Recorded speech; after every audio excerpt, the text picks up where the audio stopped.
पूछते हैं page number 245 से। याद किए हैं ना सब लोग जी? हाँ। ठीक है, बताइएगा शेरे पंजाब किसे कहा जाता है? लाला लाजपत राय को। सही है, बहुत बढ़िया। आगे बताइएगा कि अभिनव भारत के खोजकर्ता कौन थे? अभिनव, हाँ ठीक है ना, बीडी सावरकर। बहुत बढ़िया है। एफिल टावर कहाँ में है बाबू? फ्रांस पेरिस में। कहाँ है प्रिंस? पेरिस में। ठीक है, आगे बताइएगा कि ऋग्वेद में सबसे पवित्र नदी का नाम बताओ। सबसे सरस्वती। बहुत बढ़िया। आगे बताइएगा कि प्रथम अंतरिक्ष यात्री कौन थे?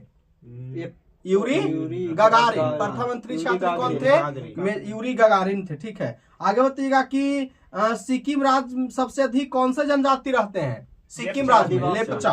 बहुत बढ़िया। सिक्किम में कौन सा? लेप्चा रहता है सबसे ज्यादा। ठीक है, आगे बताइएगा कि नर्मदा नदी का अधिकांश भाग किस राज्य में बहती है? गुजरात। किस राज्य में नर्मदा नदी का? मध्य प्रदेश में। सबसे ज्यादा कहाँ बाबू? मध्य प्रदेश में। ठीक है, आगे बताइएगा कि चंद्रमा पर उतरने वाला प्रथम बार मानव कौन था? माने प्रथम व्यक्ति? Neil Armstrong. ठीक है, आगे बताइएगा इंडिया विंस फ्रीडम पुस्तक के लेखक? मौलाना अबुल कलाम। मौलाना अबुल कलाम आजाद। ठीक है, आगे बताइएगा कि पृथ्वी अपने अक्ष पर घूमती है किस ओर? उत्तर से दक्षिण, पश्चिम से पूरब की पूरब से पश्चिम? पश्चिम से पूरब की ओर घूमती है। बहुत बढ़िया। आगे बताइए कि राजा भोज द्वारा बनाई गई विशाल झील कहाँ में है? राजा भोज जो थे वो झील बनाए थे, कहाँ में? मध्य प्रदेश की राजधानी कहाँ है? मध्य प्रदेश के भोपाल। कहाँ? भोपाल में है। ठीक है, चलिए होता है। आगे बताइएगा कि अजंता की चित्रकारी का संबंध किस धर्म से है? अजंता के चित्रकला धर्म है? अच्छा, बौद्ध धर्म से। कौन धर्म से? बौद्ध धर्म से है। ठीक है, आगे बताइएगा कि मक्का कौन सा फसल है? खरीफ फसल। मक्का कौन फसल है? खरीफ फसल। मसूर कौन फसल है? रबी फसल। मसूर कौन फसल? रबी फसल है। ठीक है, आगे चना रबी फसल है। गेहूँ रबी है। गेहूँ रबी फसल है। बहुत बढ़िया। आगे बताइए धान खरीफ फसल है। धान कौन फसल है? खरीफ फसल है। ठीक है, आगे बताइए कि पीत कहाँ श्रावित होता है? यकृत से श्रावित होता है। जब पीत जमा कहाँ होता है? पित्ताशय में जमा होता है। कल हुआ था क्वेश्चन, है ना? चलिए आगे बताइएगा कि कबीर के गुरु का नाम क्या था जी? हाँ बोलिए। रामानंद। कबीर के गुरु का नाम रामानंद था। ठीक है, भारत का प्रथम नागरिक किसको कहते हैं? राष्ट्रपति को कहते हैं। ठीक है, आगे बताइएगा कि कंप्यूटर में किसी शब्द का माप किसमें करते हैं? कंप्यूटर में शब्द का मापन बिट्स में। बहुत बढ़िया। कंप्यूटर में कोची में? बिट्स में मापन किया जाता है। बहुत बढ़िया है। आगे बताइएगा कि आर्य समाज के संस्थापक कौन थे? दयानंद सरस्वती। ठीक है, आगे बताइएगा कि एक अक्षांश पार करने में कितना समय लगता है? 1 डिग्री 4 घंटा 4 मिनट। 1 डिग्री अक्षांश पार करने में 4 मिनट, है ना? आगे बताइए भारतीय मानक समय कितना डिग्री को? 33 भारतीय मानक समय 33.5 डिग्री। भारतीय मानक समय हाँ 82.5 डिग्री। 82.5 डिग्री पूर्वी देशांतर, है ना? आगे बताइएगा कि मालती माधव के लेखक कौन थे? मालती माधव के लेखक भवभूति। कौन थे मालती माधव के? भवभूति थे। ठीक है, आगे बताइए राष्ट्रीय ध्वज की लंबाई चौड़ाई कितना होता है? 3:2 ना? राष्ट्रीय ध्वज के लंबाई चौड़ाई का अनुपात 3:2 होता है बाबू। ठीक है, आगे बताइएगा कि गुरुत्वाकर्षण नियम का खोज कौन किया था? न्यूटन ने किया था। कौन खोजा था? न्यूटन ने। आगे बताइएगा कि बल के कौन सा नियम है जो माने बल का कौन सा नियम माने गुरुत्वाकर्षण का कौन सा नियम है जो बल को व्यंजक देता है? पहला नियम है अब नहीं जड़ातों का पहला दिन। हाँ, जड़ातों का। और बल को परिभाषित करता है दूसरा। बल को परिभाषित करता है पहला नियम। अब व्यंजक देता है दूसरा नियम। ठीक है, आगे बताइए क्या अध्यादेश कौन जारी कर सकता है? राष्ट्रपति और राज्यपाल दोनों। अध्यादेश कौन जारी कर सकता है? राष्ट्रपति और राज्यपाल दोनों जारी कर सकता है। ठीक है, आगे बताइएगा कि भारत सबसे पुरानी गुफा कौन सी है?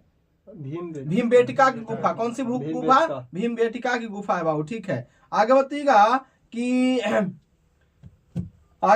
कि तत्वों के सबसे पहले वर्गीकरण किसने किया था? न्यूलैंड्स ने। तत्वों का सबसे पहले वर्गीकरण किसने किया था? न्यूलैंड्स ने किया था बाबू। ठीक है, आगे बताइए नर्मदा बचाओ अभियान का शुरुआत कौन किए थे? नर्मदा बचाओ। मेधा पाटेकर। कौन किए थे? मेधा पाटेकर किए थे नर्मदा बचाओ अभियान के शुरुआत। ठीक है, आगे बताइएगा कि बाल श्रम निषेध अनुच्छेद कितना में है? बाल श्रम 24। ठीक है, अनुच्छेद कितना में है जी? 24 में है। बहुत बढ़िया। आगे बताइएगा कि काकोरी कांड षड्यंत्र कब हुआ था? 1925 में। कब हुआ था? 1925 में हुआ था। ठीक है, आगे बताइएगा कि बाजार नियंत्रण प्रणाली शुरू कौन किए थे?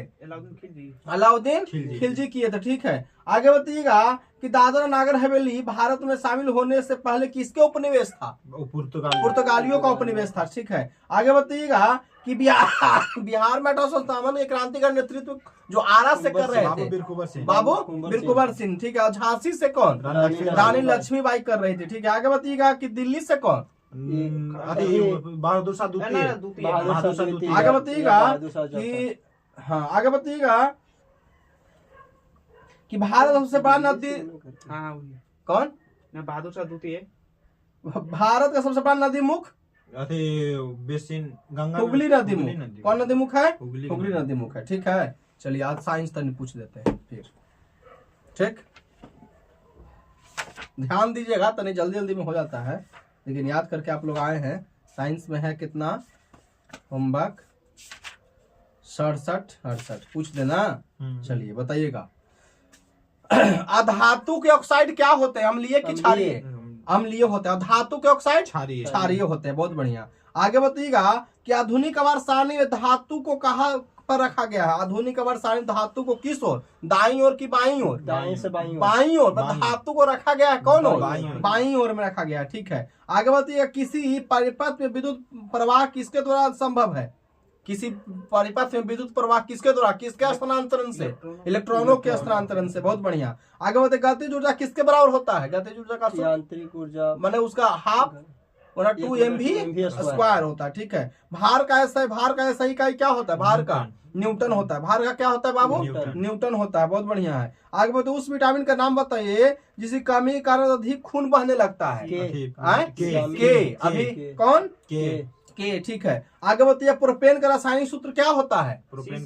C3H8। प्रोपेन का क्या होता है? C3H8 होता है। ठीक है, आगे बताइएगा कि एक फूल के प्रजनन भाग कौन सा होता है? फूल के प्रजनन भाग पुंकेसर, और उसको कार्पल्स भी कह सकते हैं। क्या कहेंगे?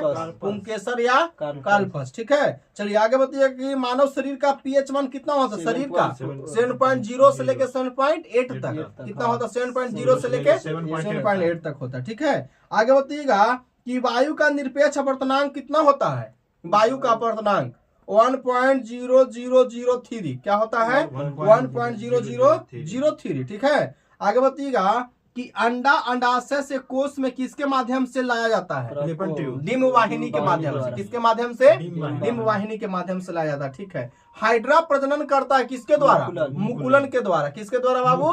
मुकुलन के द्वारा। बहुत बढ़िया। आगे बताइएगा कि किसी एकल आवृत्ति की आवाज को क्या कहा जाता है? टोन कहा जाता है। क्या कहा जाता है? टोन। प्रजनन के लिए फूलों में आवश्यक अंग कौन होता है? फूल में पुंकेसर और स्त्री केसर। पुंकेसर और कौन होता है? स्त्री केसर होता है। ठीक है, आगे बताइएगा उस विटामिन का नाम बताइए जिसकी कमी के कारण अधिक खून बहने लगता है। के कारण। ठीक है, आगे 1 नैनोमीटर बराबर कितना मीटर होता है? नहीं, 10 के पावर -9 मीटर। 1 नैनोमीटर बराबर 10 के पावर -9 मीटर होता है। ठीक है, आगे बताइएगा वेग परिवर्तन की दर को क्या कहते हैं बाबू? त्वरण कहते हैं। क्या कहते हैं? त्वरण कहते हैं। ठीक है, आगे बताइएगा कि जीन क्या है? जीन क्या है? आनुवांशिक सामग्री का वाहक है। वंश का जो किसके सहायता से जाता है? जीन के सहायता से। ठीक है, आगे बताइएगा कि वृषणों में कौन सा हार्मोन स्रावित होता है? वृषण से टेस्टोस्टेरोन। कौन हार्मोन? टेस्टोस्टेरोन हार्मोन स्रावित होता है। बहुत बढ़िया। आगे बताइएगा कि आधुनिक आवर्त सारणी के तीसरी अवधि और 8वें समूह रखी गई नोबेल गैस का नाम बताइए। तीसरी है नोबेल आर्गन। कौन नोबेल गैस है? आर्गन है। ठीक है, आगे बताइए कौन सा स्थायी उत्तक एक पौधे को कठोर और मजबूत बनाता है? हाँ, आस्करेलेने बहुत बढ़िया, आस्करेलेने है बाबू। ठीक है, आगे बताइएगा कि पानी के द्वारा ऊपर की तरफ लाया गया बल क्या कहलाता है? उत्प्लावन बल कहलाता है। ठीक है, निम्न से कौन सा जानवरों में पाए जाने वाला हार्मोन नहीं है? जिब्रेलिन। माने बहुत सारा हार्मोन है, जिब्रेलिन भी हो सकता है, ऑक्सिन हो सकता है। ये सब कौन हार्मोन है? पादप हार्मोन है ना, एबिसिसिक एसिड हार्मोन है ना, ये सब पादप हार्मोन अति है, पेड़ पौधा में पाया जा रहा है ना। चलिए बहुत बढ़िया। जंतुओं का सबसे बड़ा समूह को क्या कहते हैं बाबू? आर्थ्रोपोडा कहते हैं। क्या कहते हैं? आर्थ्रोपोडा कहते हैं। ठीक है। सबसे कठोर प्राकृतिक पदार्थ कौन होता है? हीरा। पदार्थ कहेगा था हीरा। धातु कहेगा था प्लेटिनम बोलेंगे। बहुत बढ़िया। अधातु कहेगा था हीरा। अधातु भी कहेगा था हीरा। हीरा कौन सी है? अधातु। किसका प्रूफ है? कार्बन के। कार्बन के गवाह कौन प्रूफ होता है? ग्रेफाइट होता है ना। ग्रेफाइट में क्या कहा गया? वो कौन सी? विद्युत का सुचालक, कुचालक? सुचालक ना। ग्रेफाइट कौन सी है? सुचालक। ठीक है। चलिए आगे बताइएगा कि मनुष्य में एक संयोजी ऊतक का उदाहरण है कौन सी? कौन है जो संयोजी ऊतक होता है? हड्डी। हड्डी कैसा ऊतक है? संयोजी ऊतक है। ठीक है। आगे बताइएगा कि अणु का गठन करने वाले परमाणुओं की संख्या को क्या कहते हैं? परमाणुकता। क्या कहते हैं? परमाणुकता कहते हैं। आगे बताइए अत्यधिक प्रतिरोध वाले चालक को क्या कहा जाता है? प्रतिरोधक। क्या कहते हैं? प्रतिरोधक कहते हैं। ठीक है। शक्ति का सूत्र क्या होता है? कार्य बटा समय। क्या होता है? कार्य बटा समय होता है। बहुत बढ़िया। अगर एम कक्षा में समाहित किए जा सकने वाले इलेक्ट्रॉनों की संख्या 18 गो। कई इलेक्ट्रॉन हो सकता है एम कक्षा में? 18 गो। पौधे का नर प्रजनन अंग को क्या कहते हैं? हाँ, पुंकेसर। और मादा प्रजनन अंग को स्त्री केसर कहते हैं। बहुत बढ़िया। आगे बताइएगा कि सरसों कैसा फूल है? उभयलिंगी। कैसा है? उभयलिंगी है। बहुत बढ़िया। उस अंग का नाम बताएं जहां भ्रूण विकसित होता है।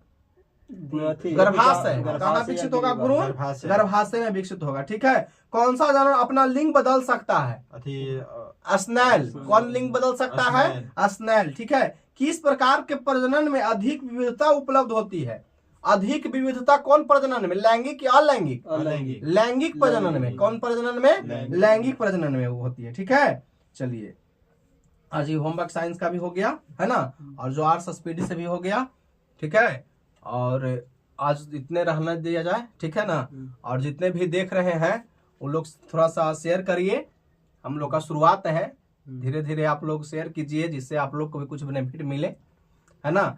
और आने वाला समय में कुछ टाइम में फिर लाइव भी आएंगे और आप लोग को जीडी कराएंगे। धन्यवाद।